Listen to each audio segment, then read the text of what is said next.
Hi everyone! Welcome to my mini vlog. Ako si Keisha Budek at ngayon pag-uusapan natin kung bakit mahalaga ang Pilipino sa akademya. Tara, simulan na natin.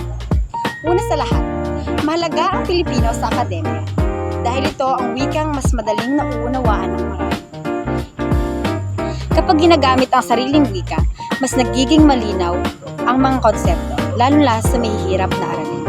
Hindi lang tayo basta nagme-memorize, mas nauunawaan din natin ang bawat edita. Pangalawa, malaking tulong ang Pilipino sa pagkatuto dahil mas napapadali nito ang komunikasyon sa pagitan ng guro at estudyante. Mas nakakapagtanong tayo ng maayos at mas naipapahayag din natin ang ating saloobin at opinion. Dahil dito, mas nagiging aktibo din tayo sa klase. Pagdating naman sa pananaliksik, mahalaga rin ang Pilipino dahil nagbibigay ito ng pagkakataon na mapalawak ang kaalaman gamit ang sariling wika.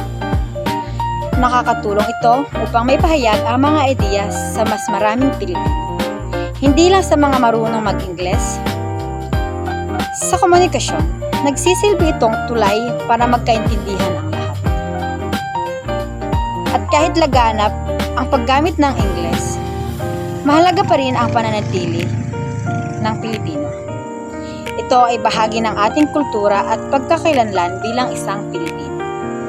Kapag pinapahalaga natin ang ating wika, pinapahalagahan din natin ang ating sarili at kasaysayan.